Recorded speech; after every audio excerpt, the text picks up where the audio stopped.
So let's get back to, so when was the moment you decided, let's do this, and you made your name Labrynth and you started to create this brand, Well, it came around by accident. Yeah. My part financially in the first weekend's party was very small. I put about 300 or 400 quid. Yeah. Our first party, Genesis first party was about 300-400 quid. No, but Richard and Heidi, who had the pub along the road from me, the Marksman, and we decided to do it together. So it was me and Sue, Richard and Heidi. Right, let's do this party. We found this Greek guy. He owned warehouses at Vale. We picked one at Vale Road Manor House. Okay, it was 750 quid for the weekend. I'd gone to the fire station at Bethnal Green with Richard, and we made an appointment to see the fire chief to discuss the possibility of putting on an event.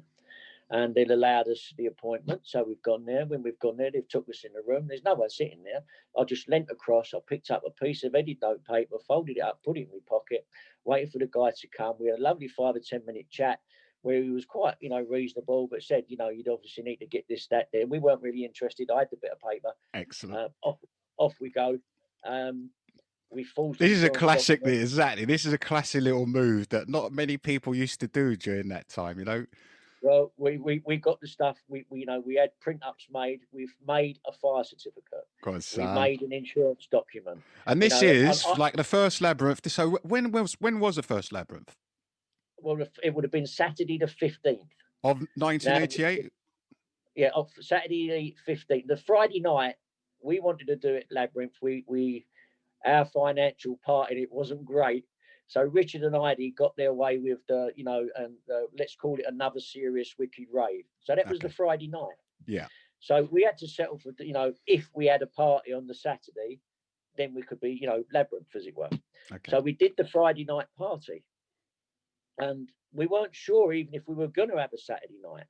So consequently, doing that Friday night party, when Inspector Howarth came along, and I got out the folder with all the bits of paper and everything else in it.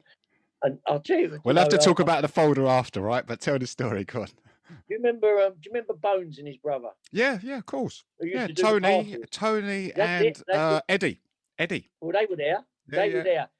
They were convinced we were going to get shut down. Yeah. And there was a couple of other people there as well. And I'm not sure. I know Bryn came that night, and I know Delsky came. Yeah. But that was would have been later on. But when the Inspector Alf come up, he wanted to walk round, which I walked round with him. He asked about the device with Heidi. I showed him that, the rental that we paid, everything. And he got round to the end and he went, well done, young man. He put his hand out. What a well-run party. Excellent. He shook my hand. We'll never see him again.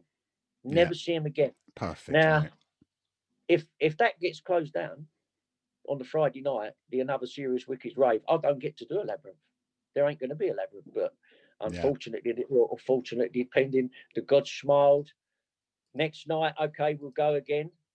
We'll do Labrynth.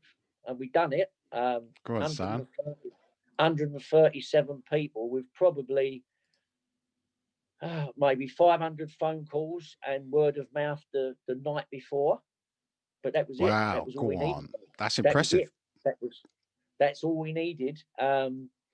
Lost a small fortune over the 2 nights. So it's early days, isn't it? But very, very quickly sort of realised that we didn't want to give up. We really didn't want to give up. And, because in between you're still going out, aren't you? You're still partying in all the clubs. Yeah. Because that's where you're doing all your marketing as well, isn't it?